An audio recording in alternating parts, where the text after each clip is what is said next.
સતગુરુ મહારાજની જય. સત્ય સનાતન ધર્મની જય. આવ્યા અને ગયા આપણા અનંત જન્મ અપાર, જાણ્યો નહીં સત્યનો સાર, તો ક્યાંથી ઉતરીએ ભવ પાર. સર્વે સંતો મહંતો ભક્તો જ્ઞાની હંસો અને જિજ્ઞાસુ આત્માઓને વંદન સાથે જય ગુરુ મહારાજ. આજે મીરાબાઈની એક આધ્યાત્મિક ભજનવાણીને મતિ અનુસાર સમજવાનો પ્રયત્ન કરવો છે. ભજનના શબ્દો છે દવ તો લાગ્યો રે ડુંગરીએ, અને આ ભજનને ગુરુ કૃપાથી મારી મતિ અનુસાર ભજનને સમજવાનો પ્રયત્ન કરું છું. એમાં જો કોઈ નાની મોટી ભૂલ રહે તો એ બધી મારી હશે, પણ આપ મોટું મન રાખીને ક્ષમા કરશો. તો જોઈએ ભજનના શબ્દો. પહેલી કડીમાં મીરાબાઈ શું કહેશે? કેમ કરીએ રે અમે, કેમ કરીએ રે, દવ તો લાગ્યો રે ડુંગરીએ, અમે કેમ કરીએ. હાલવા જઈએ તો વાલા હાલી નવ શકીએ રે, હાલવા જઈએ તો વાલા હાલી નવ શકીએ રે. એ બેસી જો રહીએ તો બળી મરીએ રે, દવ તો લાગ્યો રે ડુંગરીએ, અમે કેમ કરીએ.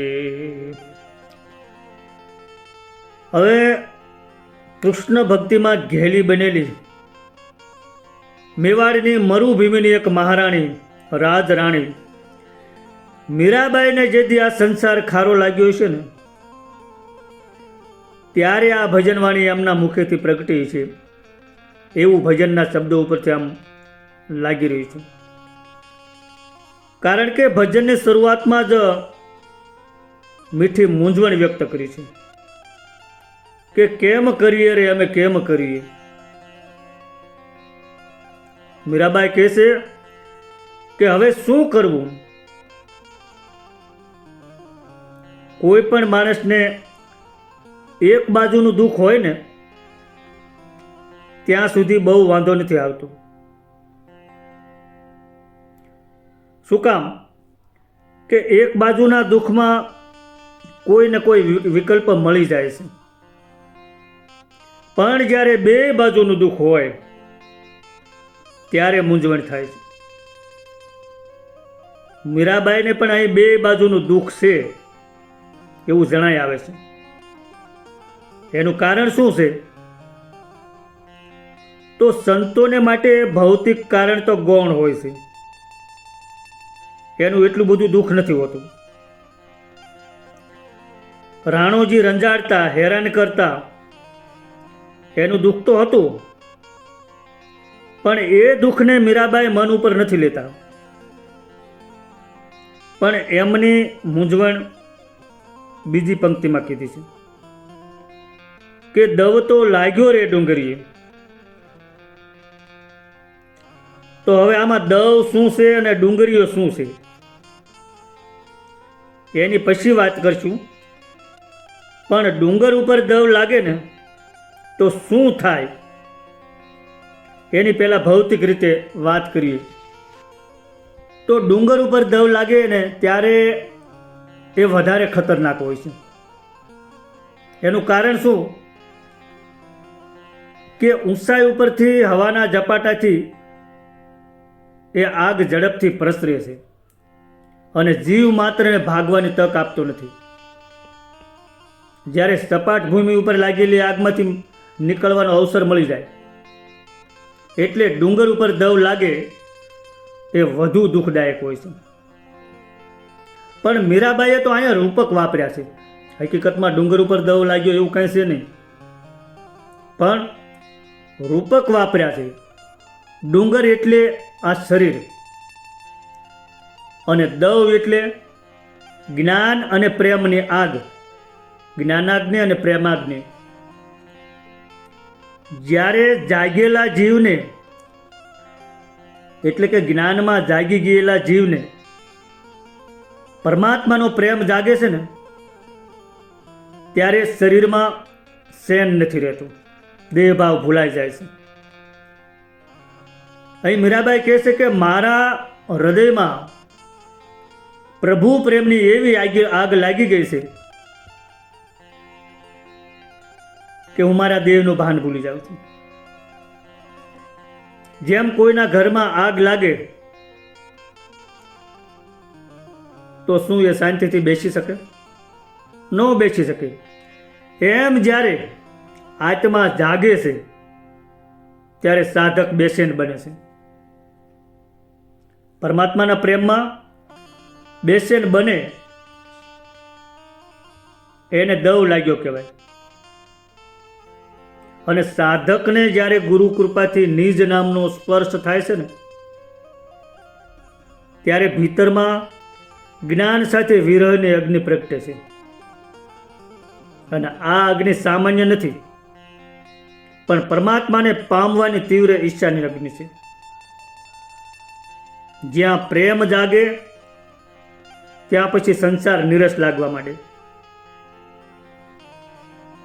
આ મીરાબાઈ દવ લાગવાનું કહે છે ડુંગરીએ.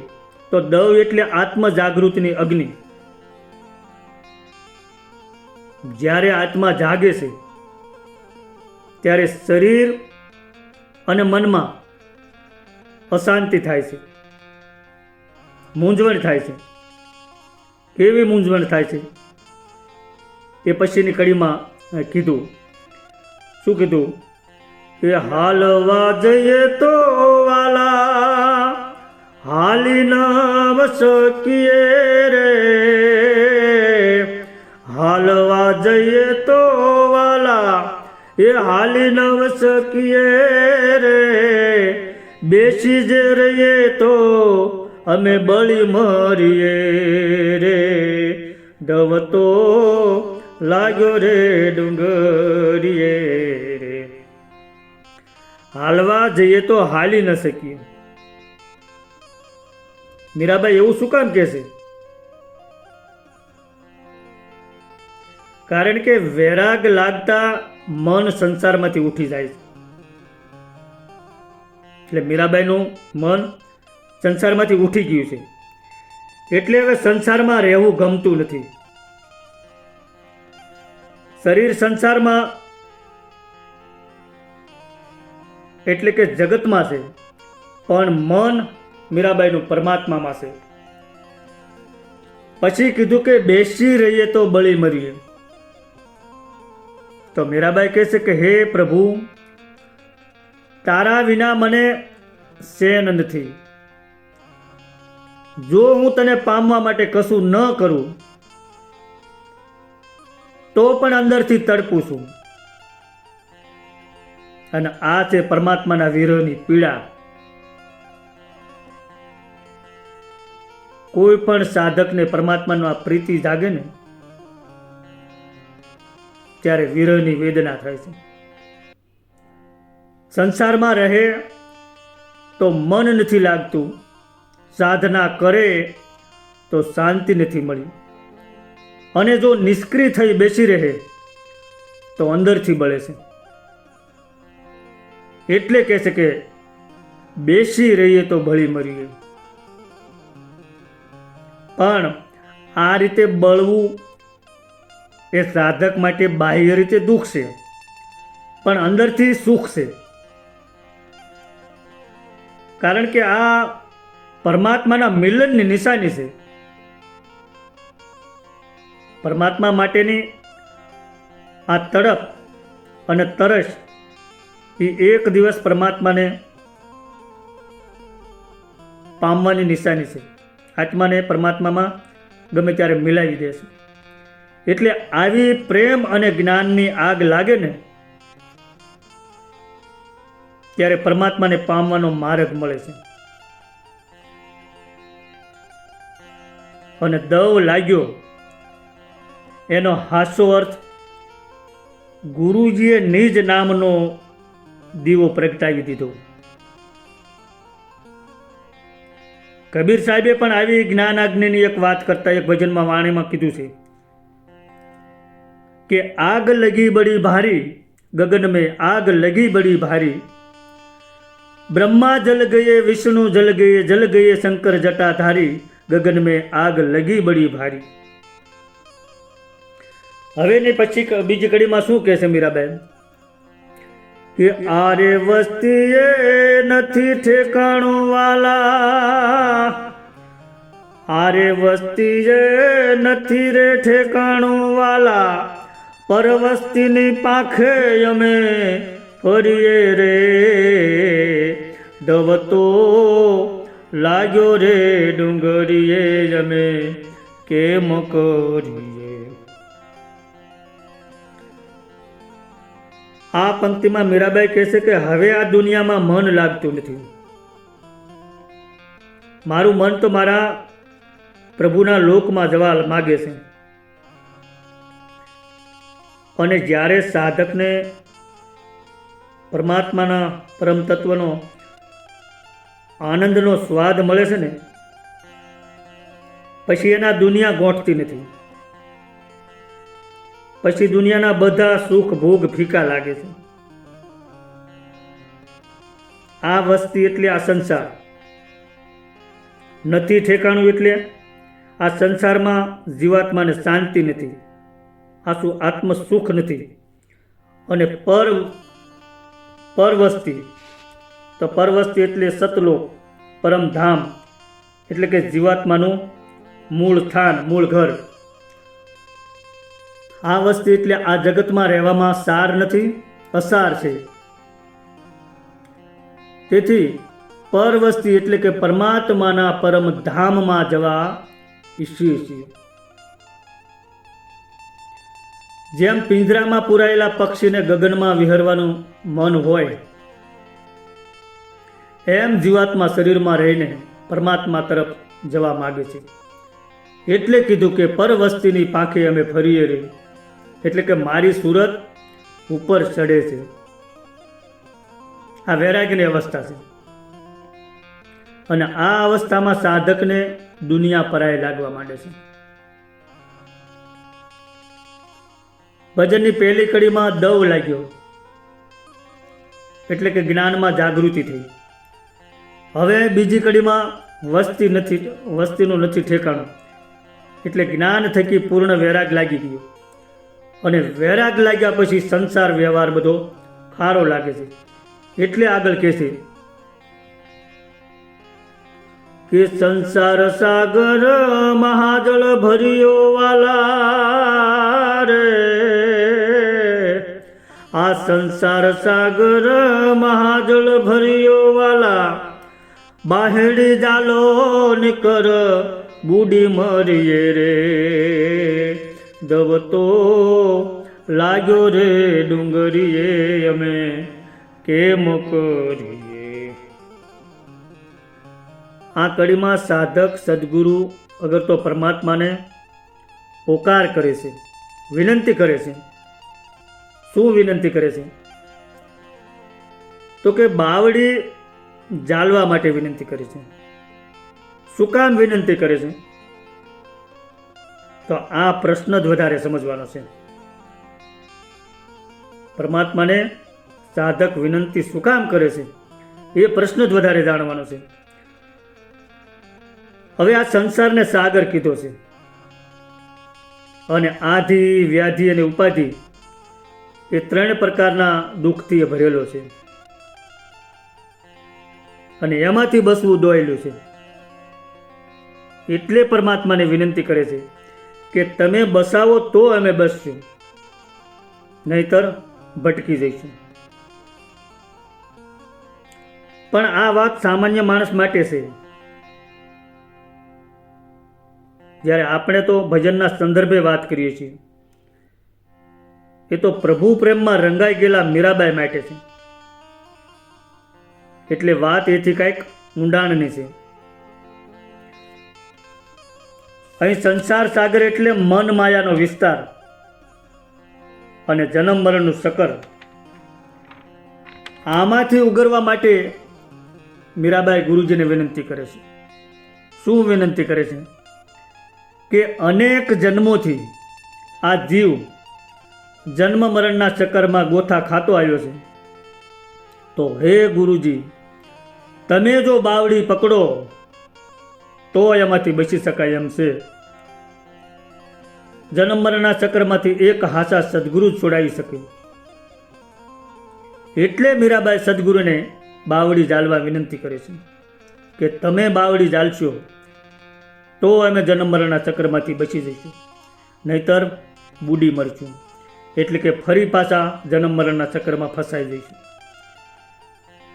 જેમ કોઈ માણસ નદીના પાણીમાં પ્રવાહમાં ડૂબતો હોય અને કોઈ એનો હાથ પકડે તો બચી જાય, એમ જીવાત્મા ગુરુના સહારાથી બચી જાય છે. અને એટલે ભોજા ભગતે સાખીમાં કીધું છે કે 7 શૂન્ય જે ભેદન કર જાવે, જરા મરણ મટી જાવે, ભોજો ભગત કહે જો બ્રહ્મ વેતા ગુરુ મળે, તો આ દેહથી અભય પદ પાવે. હવે છેલ્લી કડીમાં મીરાબાઈ શું કહે છે? બાય મીરા કહે પ્રભુ ગિરિધર નાગર હેરી, બાય મીરા કહે પ્રભુ ગિરિધર નાગર હેરી, એ ગુરુજી તારે તો અમે તરીએ રે, દવ તો લાગ્યો રે ડુંગરીએ, અમે કેમ કરીએ, કેમ કરીએ રે, અમે કેમ કરીએ રે, દવ તો લાગ્યો રે ડુંગરીએ રે. ભજનની આ છેલ્લી કડીમાં મીરાબાઈએ સદગુરુના ચરણમાં સંપૂર્ણ શરણાગતિ કરી દીધી છે. તમે તારો તો અમે તરશું. છેલ્લે હેરી શબ્દ આવ્યો. તો હેરી એટલે પ્રાર્થના અને મીરાબાઈ એટલે જ્ઞાનમાં જાગેલો જીવાત્મા, ગિરિધર એટલે પરમાત્મા. અહીં મીરાબાઈ પરમાત્માને પ્રાર્થના કરે છે કે હે પ્રભુ, તમારી કૃપા અને સદગુરુના સહારા વગર મારું કલ્યાણ શક્ય નથી. કારણ કે સદગુરુ મુક્તિનો દરવાજો ખોલનાર છે. ગમે તેવો સાધક હોય તો એ પોતાના આપ બળે મુક્તિ મેળવી શકતો નથી.